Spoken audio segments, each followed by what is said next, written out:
Welcome everybody to the social entrepreneurship series. The Faculty of Management is hosting along with the Strategic Initiatives Office at CEP University.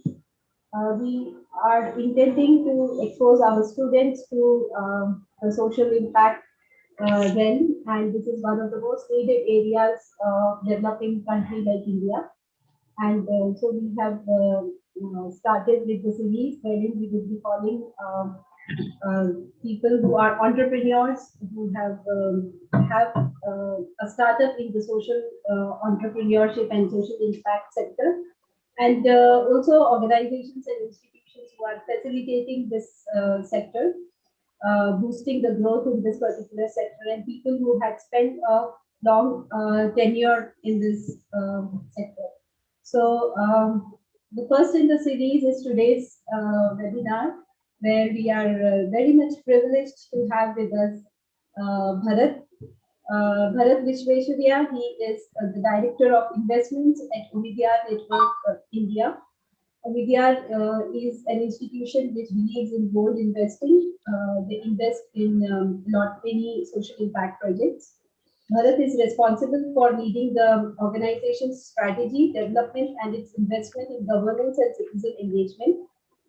And his work in this space spans a broad set of fields, including access to justice, urban governance, independent media, open data.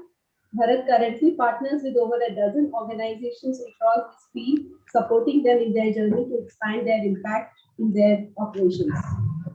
Bharat was also previous to Omidyar. He was with the Antara Foundation, and before that, he worked at the University of Chicago as the Executive Director of their Research Center in India.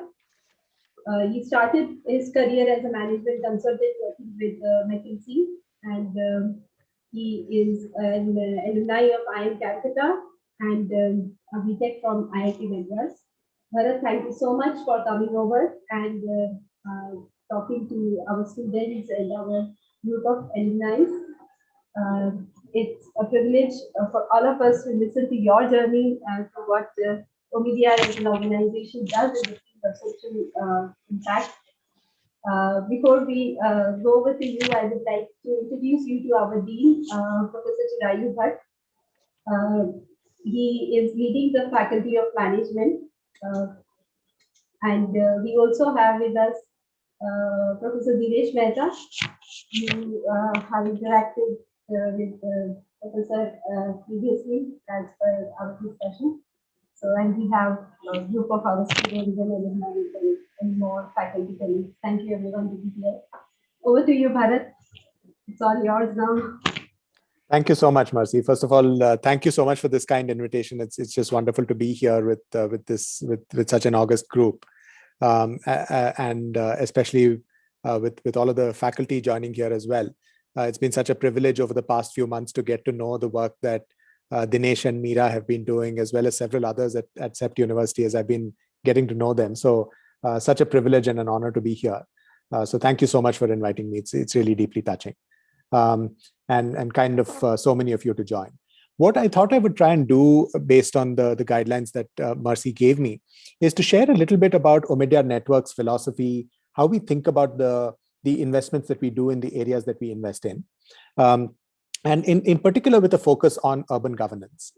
So I'll tell you a little bit about sort of the broader areas that we work on, just so that you have a sense of how we anchor our urban governance portfolio. But I'll focus a little bit more on the urban governance side in particular.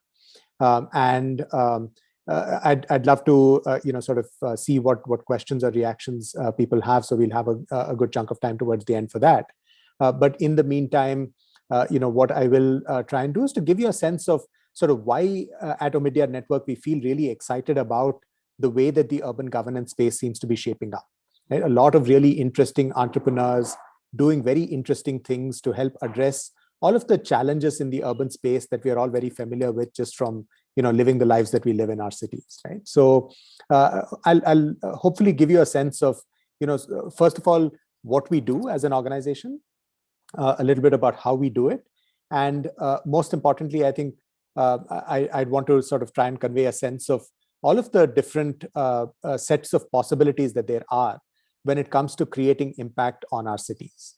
Right? So that's really what I'm hoping to do. I'll share a few slides just so that you can sort of follow along as I anchor my talk around these slides.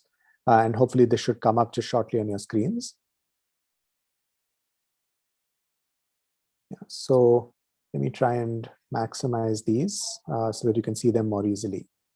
And yeah, just wanted to begin by giving you a sense of who we are as an organization. So at Omidyar Network India, we are an investment firm that's really focused on social impact. Right? When you think of many investment firms, they're typically looking at financial returns. In our case, the focus is much more on the social returns that we get. So, and I'll talk about the set of areas in which we work. But across all of those, really what's most important to us is the possibility of social returns that we can get from those investments.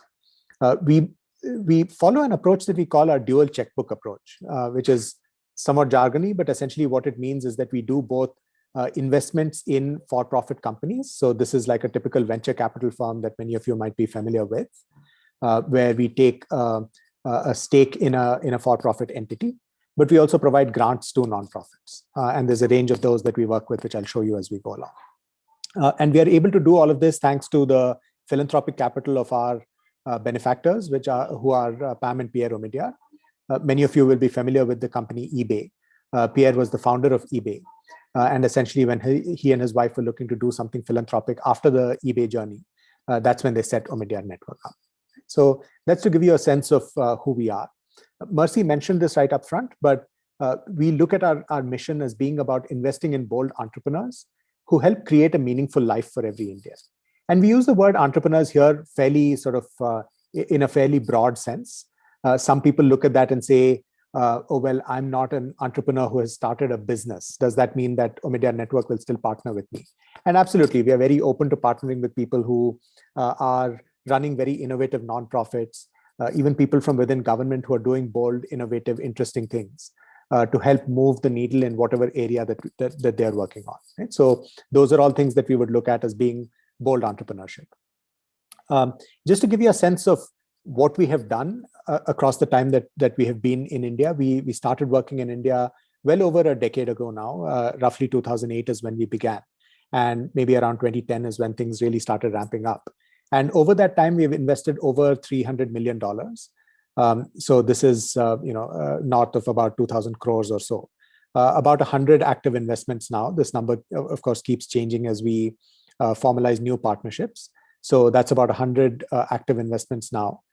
With a cumulative reach, this is a number that's very important to us, a cumulative reach of over 500 million people in India. Right? And the reason that this is important to us is because we like to stay grounded in what is the impact that we are actually having on the lives of real individuals. And the way that we really think about that is by thinking of who our target customer is, if you will. The target benefactor for the investments that we are making. And that really is this group that we call the next 500 million. So we like to think of our work as being in service of this next 500 million. And these are essentially the 500 million people who are expected to come online for the first time over the next few years. I mean, we've said by 2022 here, this was when we made our thesis on the next 500 million. It was a few years back, probably back in 2017 or 18. But the point is that very soon these 500 million people are expected to come online. And in fact, when we reflect on our journey in India, 10 years ago, it was still the mobile penetration was relatively low, but we've come such a long way in that time. And we expect that the pace of that change to only accelerate in the coming years. And therefore, it's this next 500 million who are due to come online in the next few years that we're looking to serve. And really, when you think of who these individuals are and what their profile is, it is the kind of people that you see towards the bottom part of this chart. Right? So these are your security guards, they might be your domestic help, small shop owners, things like that. And that really keeps us grounded in thinking of what the challenges are that this group in particular faces, which is, of course, very different from the challenges that many other people might face. And therefore, even as we think of the work that we do in urban governance, it's really focused on saying, how can this group actually benefit from the work that we do? Right? And I'll try and give you a sense of that in the next couple of slides. This is to give you a sense of how the model actually works.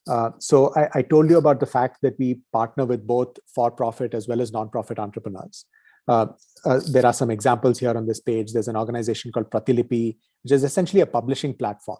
It uses vernacular languages in a way that most people had not started to do. So even now, when you think of the internet, it's mostly dominated by English. But Pratilipi is trying to democratize that and bring content in any language to bear. And that really is important to us as we think of the next 500 million, because they will likely access internet or they likely want to access content in their own language and not just in English and so on. Dream is an organization that works in the education space.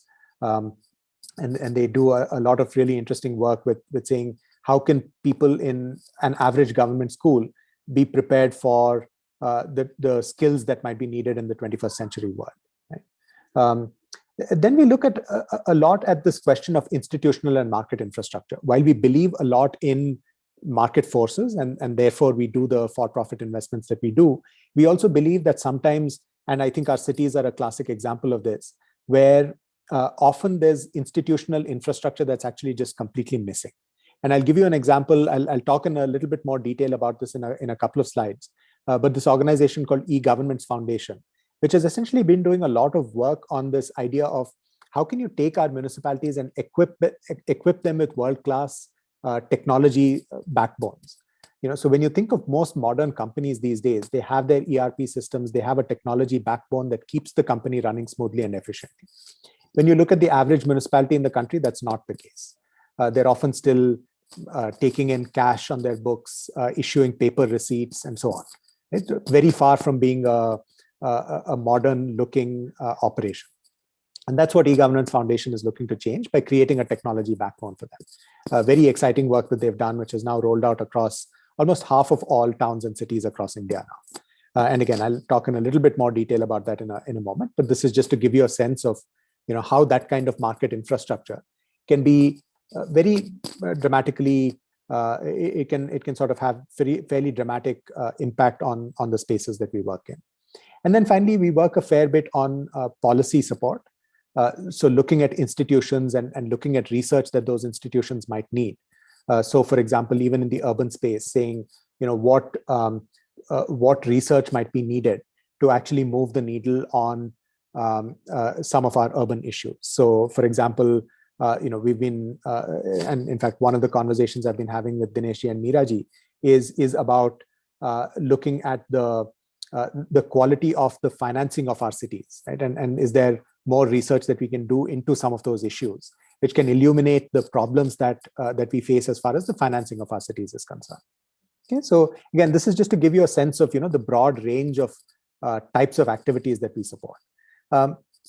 This is quite an eyeful on this page, so I won't try to walk through this in a lot of detail. But really, this is just to give you a sense of each of the columns towards the top part of the page. This is the range of activities on which we work. So it varies from something that we call digital identity, which is mostly about Aadhaar and the impact that has started to have on public service delivery. So that's sort of the big theme that we focus on in this first column. Education, fairly self-explanatory. We look at a lot of education tech and models around that. Emerging technologies is a catch-all area for a bunch of different consumer internet mobile type businesses. Financial inclusion is mostly on saying, how can we get credit and other financial services to the unbanked and the underbanked? So fairly deep portfolio that we built there. Governance and citizen engagement is the portfolio that I've been leading. You can see a number of logos there. Some of those like Scroll and News Laundry and the Ken might even look familiar to you from our media portfolio. But I'll talk a little bit more about our urban portfolio on the next page. And then finally, property rights, where we essentially look at questions of things like land titles. So for example, there's a really pioneering piece of work that has been done in Odisha recently, which is actually about saying, how can land titles be provided to people who live otherwise in informal settlements, essentially across the city, right? And if you think of that, that's obviously a very large problem in many of our cities. But the question that we are looking to address there is it actually possible to provide land titles to people who live in informal settlements, and therefore give them security of tenure, which then in turn opens up the possibility for them to be able to make investments in the places in which they live, and thereby really dramatically improve the quality of their lives. Right? So that's the kind of thing that we think can have a really dramatic impact on the lives of the next 500 million. And that's why I personally just feel really excited about the range of work that we do at Omidyar Network India. Right? So I'll take a few minutes then to talk about the urban governance portfolio, because I thought that this might be of particular interest to all of you.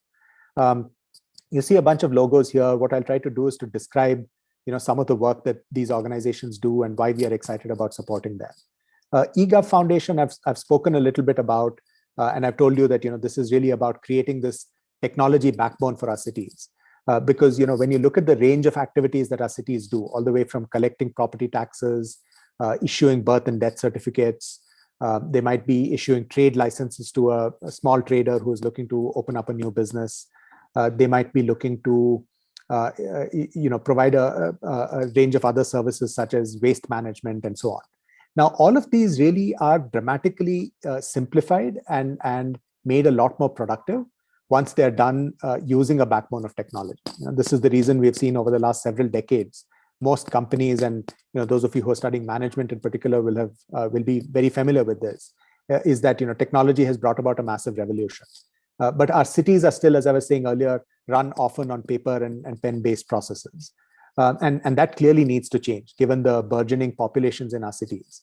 And so that's the vision with which eGov Foundation was set up about a decade and a half back now. So it's a reasonably old organization at this point. But its growth has really been accelerating in just the past 3-4 years, ever since we've been partnered with them. And they're at a point now where they're present in about half of all of India's urban local bodies. Right? So roughly about 1,800 urban local bodies out of the total of about 4,000 or so. So there's already a reasonable chance that when you look at the activities of these municipalities, they look dramatically different now than what they did 2-3 years back, even before eGov sort of entered the scene. And therefore, the difference that makes to the quality of life of individuals, if I'm able to make a complaint about waste that has not been picked up, or I'm able to pay my property taxes online without having to go anywhere to an office. Those kinds of things are quite, they dramatically enable the quality of life of most individuals.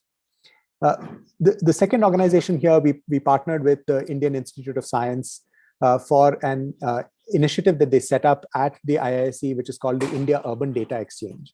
And the idea there is about saying, how can we take a lot of the data that sits trapped within our cities, right? Whether it is about property tax collections, whether it's about all of the sensors that are being put into our smart cities, and you want sort of data about the quality of air, and you want to be able to make decisions about, is it safe for my son to go out and play at this time of the day, and so on, right? So those are the kinds of data that what the India Urban Data Exchange does is to create a technology platform which allows those sorts of data to be very easily discovered and therefore used by people who are really interested in that data. So for example, I might be an entrepreneur who says, hey, maybe I can create a business of some of this data and actually create a really a great app with a wonderful user interface, which can solve exactly that problem, right? Tell me when it is safe for a child to go out and play and when it's not, based on air quality sensor readings and so on. Right? That's a fairly simple basic application, but you can think of a number of other things. You can say, can I effectively plan my travel on public transport? And hopefully public transport becomes a lot more prevalent in our cities. But once it does, if I want to go from point A to point B in my city, can I reasonably easily figure out which bus will get me there? And then, I change from bus X to a certain metro line and so on, right? So the kind of thing that we are very easily able to do on Uber or Ola today, can you do something similar with public transport? Those are the kinds of applications that can be enabled once you have that basic data layer in a very sort of solid and safe manner, which is really what the India Urban Data Exchange enables. Janagraha, we've been partnered with a number of years, with them for a number of years on a range of different things, ranging from products that they have built out and pioneered over a number of years, things like I Changed My City, which actually enables citizens to participate in the process of governance around their cities. Or I Paid a Bribe, which is really an anti-corruption type platform. But most recently, what we've been focused with them on is the problem that I was describing earlier around municipal finance. Right? And the reason that I think this is significant is that when you look at the funding or the financing for most of our cities, it happens in a very sort of an ad hoc manner, you could say, right? Which means that many cities are actually not sure of the quantum of funding that they'll receive and whether they'll even get it or not. And that's clearly an unsustainable thing. So a number of things need to happen there. I think those grants need to become a lot more certain in their magnitude and timing. The ability of the city to actually collect their own sources of revenue, such as property taxes, needs to be improved. But above all else, we need to have a clear picture of what the current state of finances is. Which, for those of you who follow the reports of things like the Finance Commission, for a number of the past couple of finance commissions at least, have been lamenting the fact that the state of finances of our cities is actually very opaque. And they've actually tried to do detailed samples of cities to try to get a financial picture. It's really almost impossible to do. So what Janagraha has done is they've created this portal called cityfinance.in. And they're trying to aggregate a lot of this financial data on that portal. And in fact, here is where some of the work that's happening at CEPT University is also really relevant, because in fact, this is sort of the start of my conversation with Dineshji and Meeraji, because the work that they have been doing with collecting some of the service level benchmarks within each of the cities is very relevant there, because that's the other part of the picture, right? Is you're collecting all of this financial information because it enables you to serve citizens better. And so some of that service level data as well that CEPT University has played such a big role in is also a part of that puzzle of saying, how do you fix the finances, and then how do you get clarity about the service levels that are being delivered?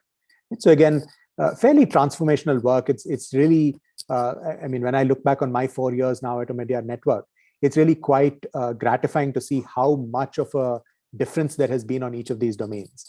Platforms like eGov or IUDX, the work that Janagraha does, the traction that has got with things like the 15th Finance Commission, whose report was just tabled in Parliament. It's just really extraordinary to see.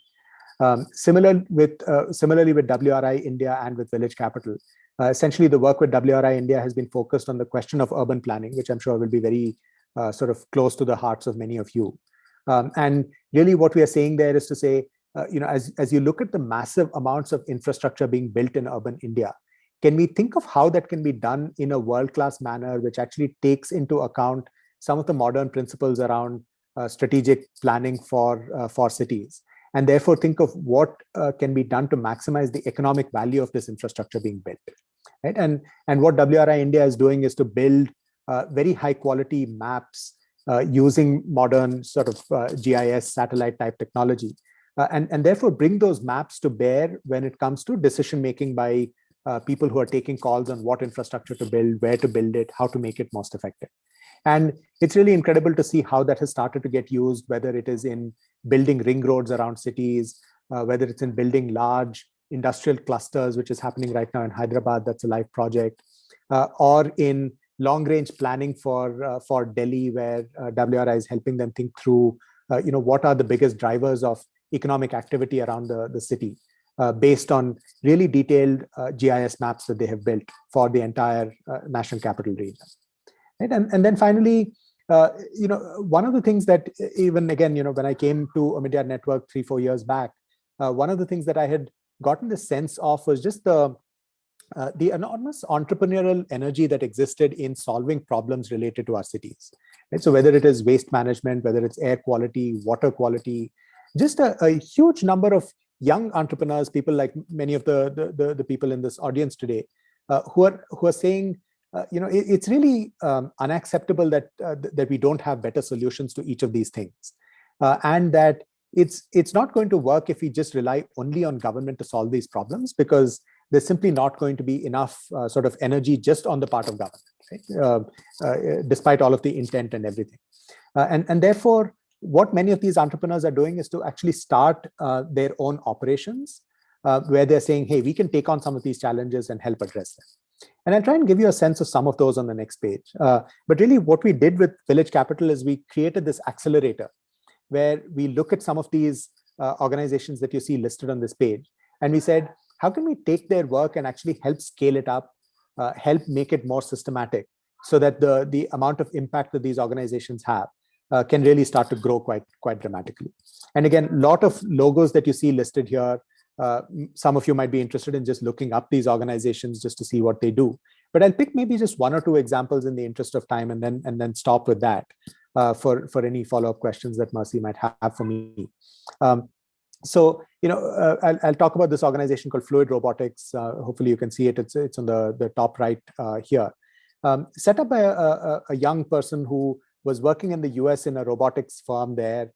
This firm called Intuitive Surgical, which some of you may have heard of. They essentially do robotic surgery equipment. So they create these big machines that can be used by doctors to operate robotically, which means that the doctor is not actually sort of touching the patient. It's done by these robotic arms. He came back to India, and he was, when he was spending time at his parents' place, he noticed that there was just this big problem of clogging of drains, even in the upscale neighborhood that he lived in. And he realized that, with his robotics experience, this is actually something that can be solved relatively easily. So he created this organization called Fluid Robotics. And essentially what they do is to create these small sort of plate-sized robotic systems, which can actually crawl into drains and sewage pipes and so on, and provide maps for each of these pipes. So first of all, with the number of years ago that many of these pipes might have been put in, the city might have even lost track of where exactly these pipes even exist, right? So it creates these GPS maps, which give you a very clear image across the bottom of our cities, where exactly all of these pipes exist. And then what it also does is to take little images of these pipes as it goes through the pipes. And then using some machine learning algorithms, it essentially starts to look at those images, and it can say, where are there incipient cracks forming in some of these drainage pipes, for example, which might require some preventive maintenance, right? So all of us who have lived in our cities face this problem of flooding every time there is a big downpour. And some of that is because of the fact that these pipes have not been maintained as well as they need to be. So whether they're clogged or one of them is about to burst, you can actually get some intelligence about that using this robotic system that has crawled into the pipe. And so just a fascinating example of it. And in fact, one of the things that they've been doing right now during COVID over the past year is to actually have these robotic systems crawl into sewage pipes and actually be able to analyze the RNA in the sewage systems to be able to actually detect the prevalence of COVID in a particular population. It's just a really remarkable application of this kind of technology, and something that I find just really inspiring in terms of what young entrepreneurs can do to a real problem that our cities face when they put their minds to it. A couple of other examples here that I'll cover a little bit more quickly. Valley Easy on the bottom left of the page is trying to solve the problem of parking in our cities, right? So again, no secret for any of us who's tried to park, often completely chaotic. You don't really know where parking spots exist. They're trying to digitize all of these parking spots so that you have a digital picture of every city, so that you can say, where exactly does a parking spot exist? So if I'm going to travel to a certain market, I can map out my entire journey beforehand and say, okay, I can park a street away. Here is the parking spot. I can actually see whether the spot even exists or not in real time, so that I know that, yes, there is a parking spot available before I actually get off my car even. So again, really a great way of solving digitally a big problem for our cities. And then the final example I'll talk about is this company called Zipper, which is essentially trying to solve the problem of the lack of addresses in our cities. Right? So it's a very familiar problem for many of us that, when you start to talk about where your house is or where a certain shop is, you start to say, is gali ke piche and Hanuman Mandir ke nazdeek mein and all that kind of stuff. It's because we just don't have a system of naming of our streets and addressing. And that's the problem that Zipper is trying to solve by taking satellite images of a city and then using those satellite images to actually uncover where roads are, so that you can then digitally start to go road by road and then come up with some kind of a naming schema, whether that actually shows up in the actual name on the ground or not. But you can come up with a digital name. And then they've actually done digital door numbering in a number of cities. So it's almost like an Aadhaar number for a property. And imagine the power of that when you start to say, whether if a municipality wants to say, was waste segregated at source or not, they can actually start to get really detailed intelligence on that door by door, because they can actually say, here is a QR code that I can scan for this house or this establishment. And therefore, I can report on whether waste was segregated at source or not. Really quite dramatic, the impact that can have. Not to mention the ease of e-commerce, or the ability to have an ambulance show up at your doorstep because you actually know what the address of the place is, versus just having to give some vague sort of name. So this is just to give you a flavor for the dramatic entrepreneurial energy which I'm actually seeing across many of these types of problems, which I think really makes it exciting, and hopefully some of you will feel excited about the kinds of possibilities here, and think of what you yourselves can start to do when it comes to solving some of these urban challenges that we have. But yeah, with that, I'll stop here and turn this back to Mercy. I don't know if you have any follow-up questions for me at this point. I'll be happy to take that, and then take it from there to questions from the audience as well. Thank you, Bharath. It was really impressive to see the footprint that Omidyar has across so many different sectors. And some of the organizations who we actually deal with quite often, we were never knowing that there is a stake of Omidyar in all of this. So it is really impressive to know the range of the portfolio that Omidyar has. So actually, Bharath, we have students in the university who also intend to become entrepreneurs. And social impact is one of the sectors where we as professors would like to motivate them to go. One of the college problems of India, which we will be addressing as well. So I want to know from you that if a student has an idea, then how can they approach Omidyar in that sense? I mean, how easy, how difficult, or what is the process that if they have some bright idea, how can they go about it if they want to pitch it to Omidyar? Sure. So I think the way most of this works, and I think it's not just specific to Omidyar, but the broader financing ecosystem as well, is I think that most people work through a network which helps them understand who's doing interesting work.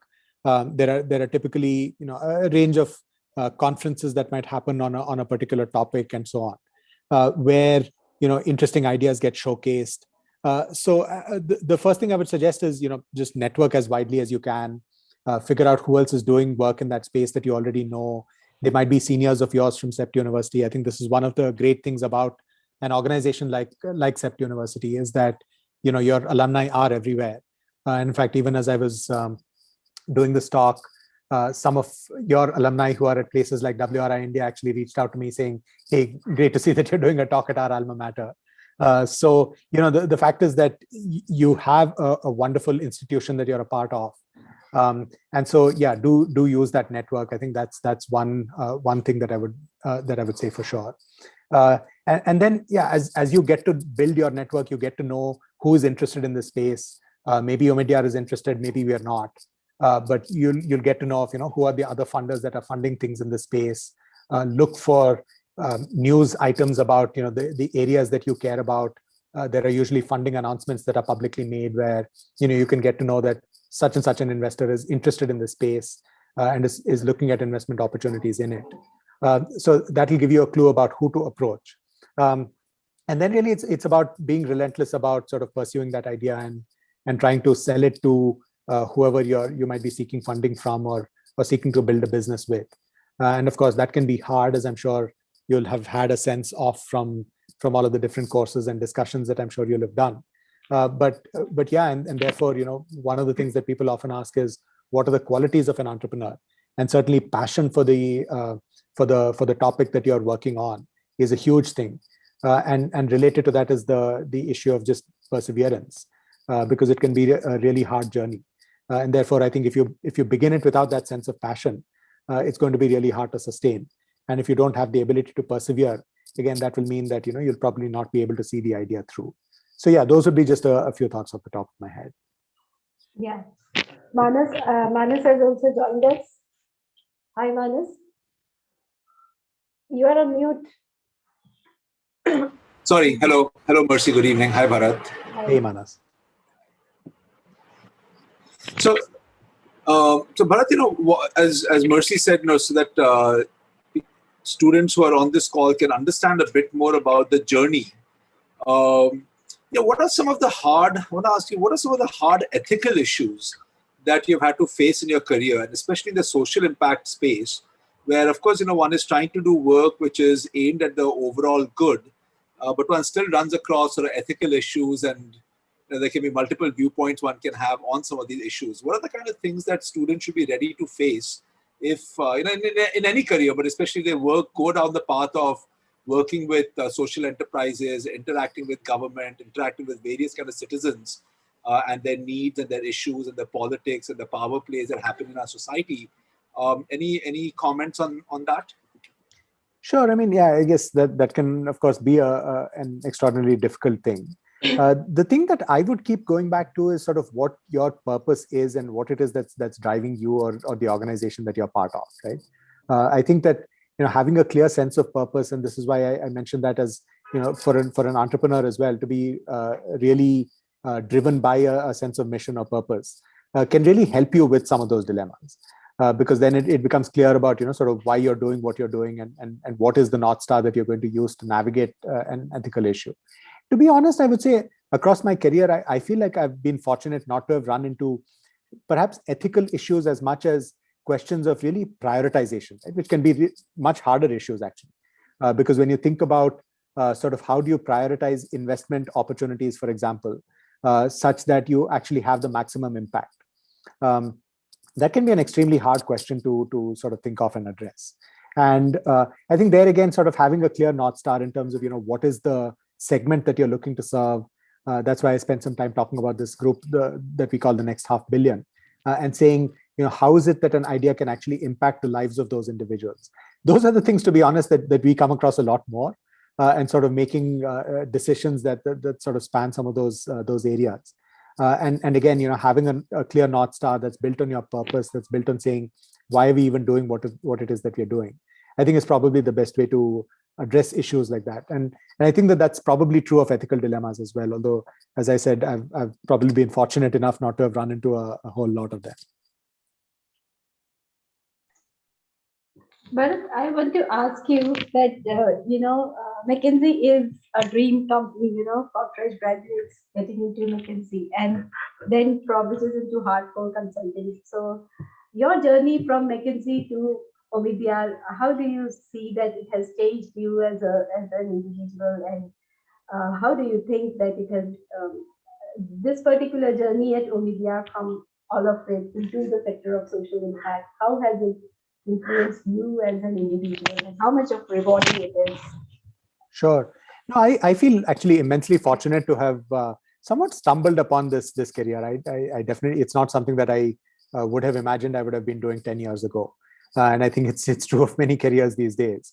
But certainly at the time that I was at McKinsey, I'd never have dreamt that I'd be doing something like this.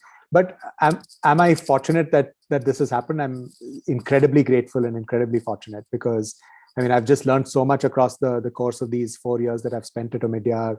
And just as I was saying earlier, just the sheer passion that I've come across in every single individual that's working in this space is just so enriching to be a part of, right? And so that's really the biggest thing that strikes me as I think about this journey.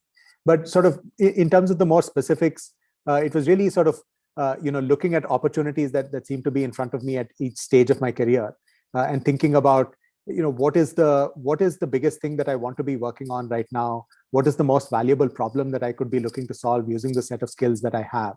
And those are really the questions that have guided each of the career choices that I've made. And so, for example, going from McKinsey to another firm called the Corporate Executive Board, that was really about saying I could take the consulting skills that I'd learned at McKinsey and apply them to a much larger group of clients, which we had at CEB, because the model that we used was something that we call a subscription-based model, right? Where a large number of companies would subscribe to our services at the same time. And therefore, what I saw there was a much broader opportunity for impact than I had just at McKinsey. And it was exactly that lens that served me when I was moving from CEB to the University of Chicago, when they were setting up a new center in Delhi. because essentially I saw that as a way of taking those same research type skills and having much wider impact on a range of social issues. And again, that really worked out extremely well, because I think if I had not made that move, I'd certainly never have got to know of the work that Omidyar Network does. And that's sort of what got me here, because there were a lot of overlaps between what I was working on at UChicago and the kinds of things that ON does. So it's really a series of serendipitous things that happened, which is what got me from there to here. But I think throughout it, what I was really focused on was this question of, what is the impact that my work could be having, and therefore, what opportunity did I want to pursue at that point in time? And that's really sort of what led me from there to here. And I'm just immensely gratified that it did. And I feel like the most fortunate human being in many ways in the planet. That's quite interesting. Okay, I have a couple of questions here from the students. So one of the students, Harshita, she wants to ask you that how receptive are the ULBs or government authorities of these new innovations? And when people or organizations like Janaga or e-government foundations, when they pitch their ideas, how much receptive are they, and are the ULBs to this particular idea of theirs of my city, my budget, or things like that? So what are the difficulties that they face when these organizations go and come up with an innovative idea being presented to a ULB or a government authority? Yeah, it's a great question. I mean, I think so. There's change is always hard, right? Don't underestimate that. And change at large scale is extraordinarily hard. So when you think of everything that prevents change from happening, there's always, when you're trying to go and make a big change to an existing setup, there's always a set of vested interests. So you always have to go and asking the question, who stands to lose with this change, and therefore how are they likely to oppose the change or push back against the change? And that is a very real thing. It can happen, right? All the way from government employees who might say, look, I don't really understand this technology stuff that you're talking about, right? Sounds all very fancy, but will I be able to learn it? Will I be able to cope with it? Will I be able to do my work using it? But those are very real concerns, right? Because these are actual livelihoods of people that we are talking about, right? It's a government staffer who's going in every day, who's used to a certain way of doing things, and you're trying to change that completely. It's not an easy process for them. So I think there is a deep set of real constraints because of which it's not an easy thing to do at all, and which is why I would go back to the importance of passion in someone who's actually looking to drive change. But with all of that said, to answer the question a little bit more specifically, I think the openness to change is definitely there. I think there is this sense that there is a clear sense of pressure that people are facing from the needs of citizens, the demands of citizens. We are such a globally connected world. It's very easy for people to see the standards of living in other parts of the world, even if you're sitting in the smallest town in India, and therefore the aspirations are the same. Right? It doesn't matter if you're sitting in a very large city or a fairly small town, and that I feel is quite real. I do feel that palpable sense of a desire to change. And therefore, I think what is often needed is the right set of examples, the right ability to sort of handhold and show what the process could be like. Right? And especially once those examples start to happen, then there's a snowballing effect where people are able to say, oh, if that municipality was able to do it, why can't I? And that is a real sort of enabler of change. So it'll often start, and this is true of any change in any sort of big system, right?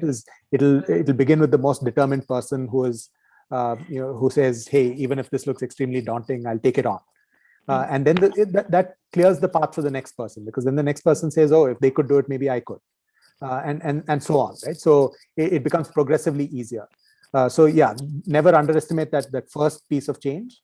But I think from there, it gets a lot easier. And certainly we've seen a lot of openness and receptivity to it.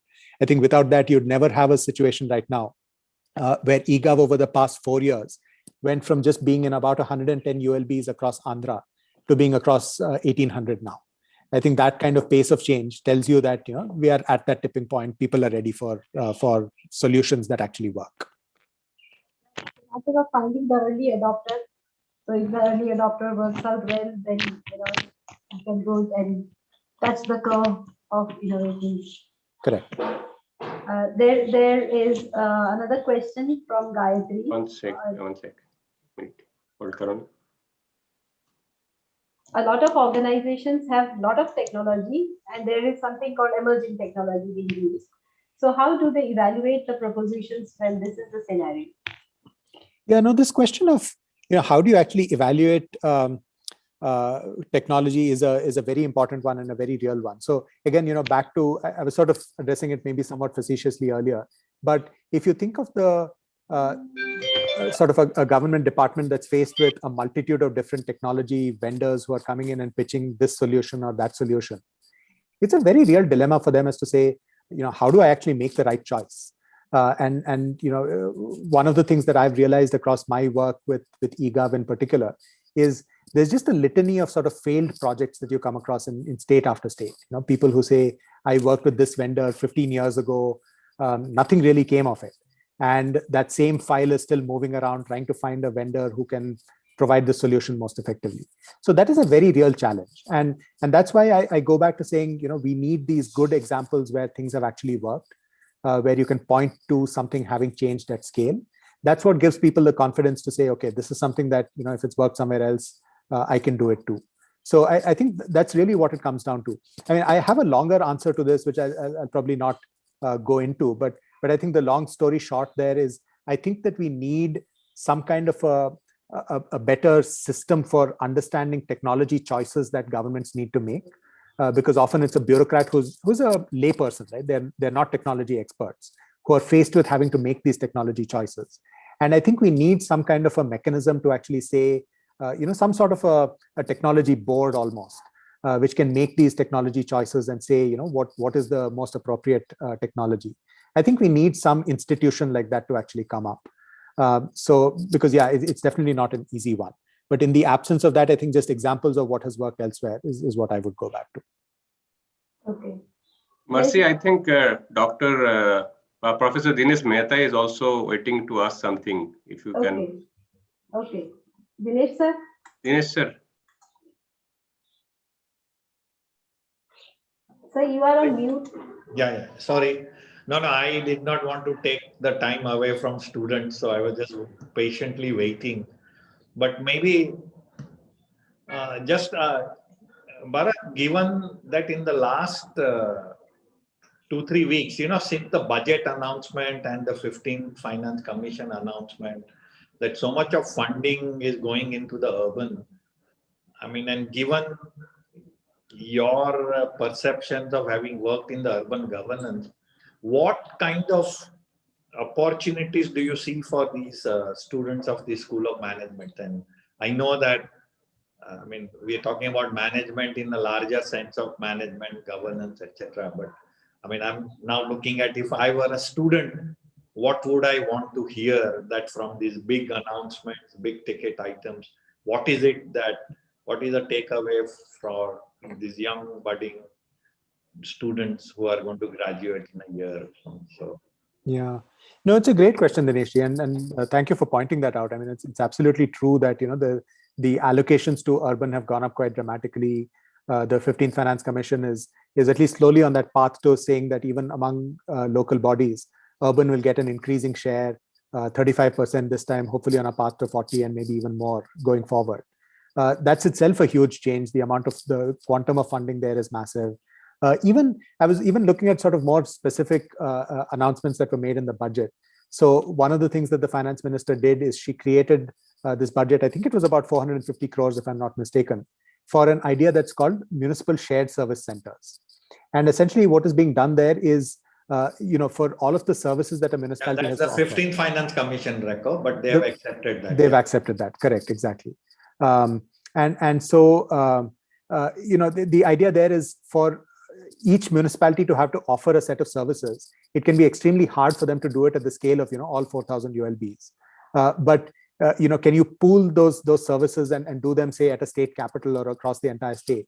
That just allows you to deliver services at potentially at a much higher level. So there are innovations like that which are there in the thinking of the 15th FC and in the thinking of the budget in what the finance minister has put forward. So I think the opportunities there are huge. All the way from that macro thing of saying much larger amounts of capital flowing into urban spaces than before, And I think that I'm certainly seeing a lot more openness, whether it comes to things like, questions of town planning, how do you do this stuff more effectively, to things like, the shared service centers. I think a myriad, set of types of opportunities will open up. So I definitely feel like it's a very good time to be getting out into the field and starting to do work in these spaces. And so, I would definitely look out for these kinds of innovative, interesting opportunities which have been thrown up by the work of the 15th FC and in the budget. So, but thank you for pointing that out, Dinesh. Mercy, may I jump in? Yeah. Okay. Hi, Bharath. I think I am sorry I joined a bit late, but I'm sure it has been a nice one. And so I have a very specific question here. Essentially, I think which will be useful for the students as well.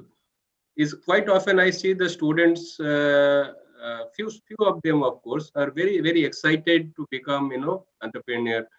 And sometime what is probably important, and I would like you to reflect on this, is that along with the success stories that they see, somewhere down the line, they must also understand the legalities and kind of liabilities, which is essentially, unavoidable part of your new journey in this path, right? So how important it is for them to, get some knowledge about the legalities and liabilities both when they start their journey. No, that's very true. I think that as you think of sort of the obligations of setting up an entity of your own, it certainly it leads to a lot of responsibilities that you do have to bear over and above just the attractiveness of saying, here's an interesting opportunity that I want to go after. There is a real set of responsibilities that it comes with. Unfortunately, also, it's true that in many ways, doing business in India is still not that easy. The number of sort of laws that you need to comply with and so on. It can be quite daunting. And so, definitely sort of do your homework before you jump in. Speak to as many entrepreneurs that are out there as possible. Despite the number of venture capital firms out there and the amount of capital that is sloshing around, raising funding is never easy. So I just advise people to be realistic and do their homework. But at the same time, if you are super passionate about solving a problem, by all means, sort of go after it.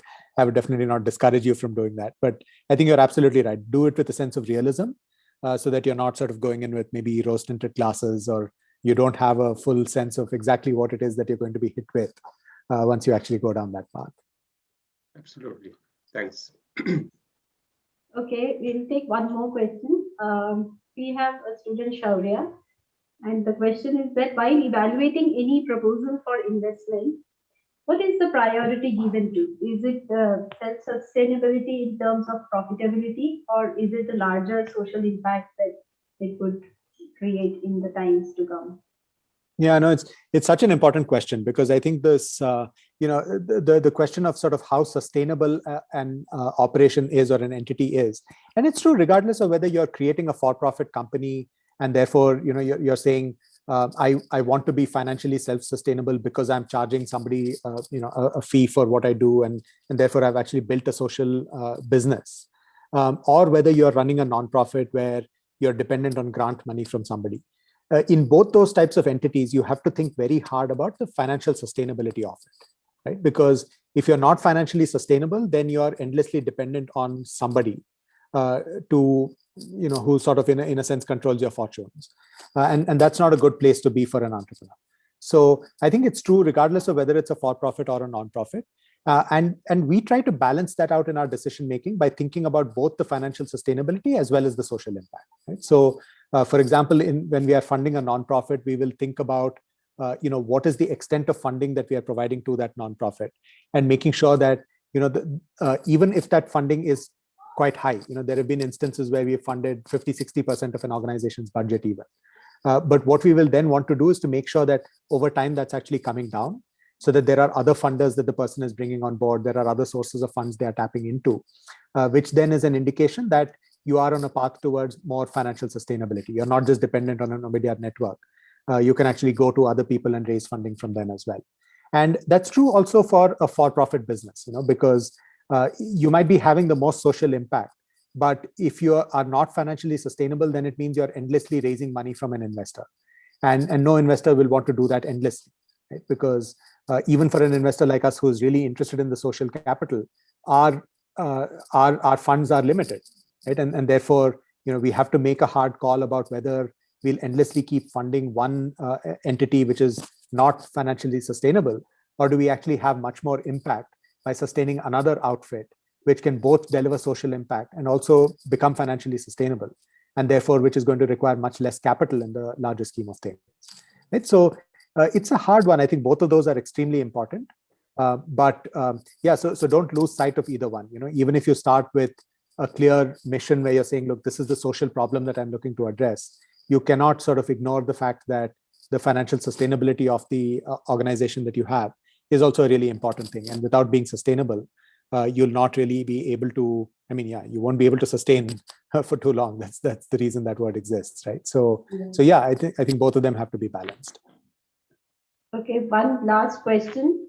So this is our student Pragya. She wants to ask that when there is a social change which is envisioned, should the focus be given more on strengthening the working of the government authorities and making their functioning more optimized, like what the e-government foundation does? Or should it be going directly on the field and solving the problems lying there?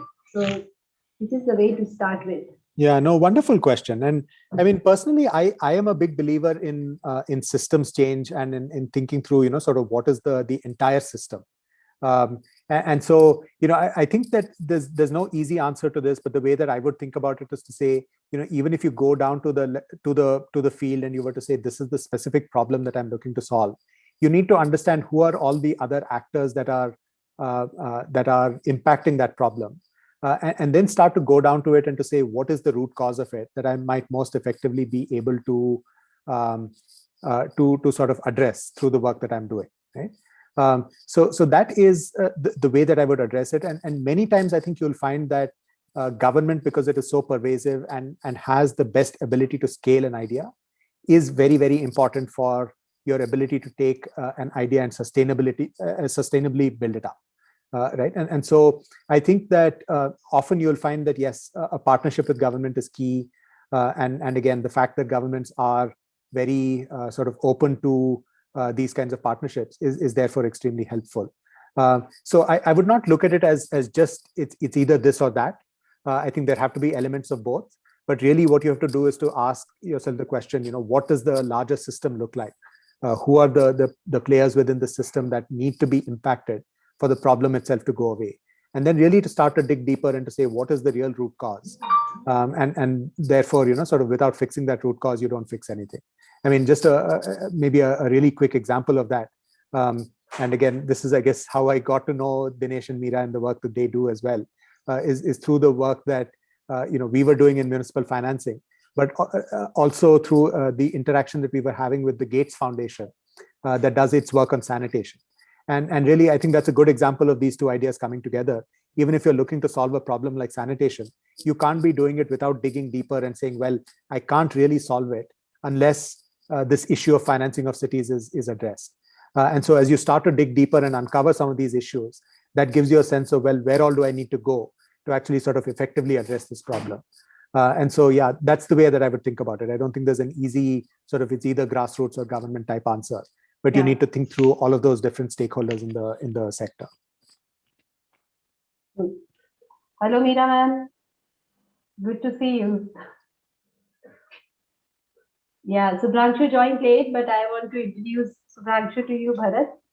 This seminar series that we are hosting is in association with the Strategic Initiatives Office, which is headed by Subhranshu Goswami. And we also have a student startup initiative cell, which is funded by the government of Gujarat. So all of this comes under his reign. So we thought that it is good to have it all together as a group doing this exercise together. Wonderful. No, great to meet you, Subhranshu. And yeah, thank you all so much for coming out. I hope this was of some value, but I definitely enjoyed it for sure. I hope you guys did. Yeah, it was quite insightful. And thank you, Manas, for joining us in all of this. So Manas, me, and Subhranshu, we all three of us were together in this webinar series. So It's a joint venture to create social impact. It was good to hear your story also. Yeah, what were you saying, ma'am? I just said that it was good to hear Bharath's story also.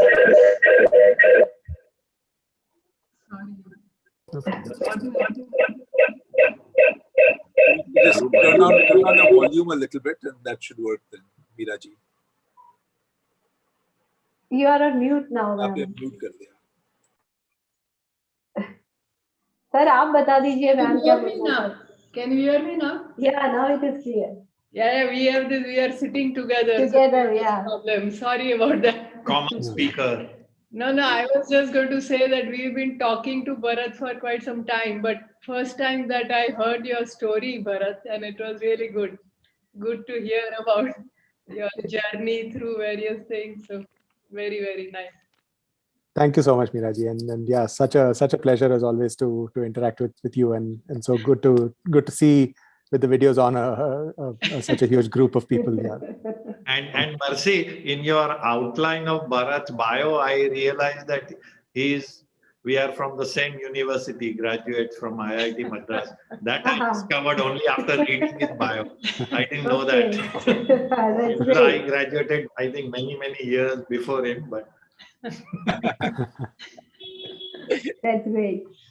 yeah. Okay, so can we have all of you on the videos on so we can have a picture, our Zoom memories? Who will take the picture? Can you do it? I'll take it now. Yeah. Done. We all are coming good, no? Okay, thank you so much, Bharath, Okay, thanks. for Bye. spending time. Take care. Thank you all so much. Thank you. Bye. Thanks, Bharath. Yeah. It was wonderful to Thanks, have Bharath. you. Let's Bye. be in touch. Hopefully, Sounds some great. of our students should come to you for seeking some investment. No, I certainly look forward to interacting with people from CEPT all the time. So thank you all so much, and Yeah. all the best. Thank you. Bye-bye. Bye. Thanks, Manas. Bye-bye.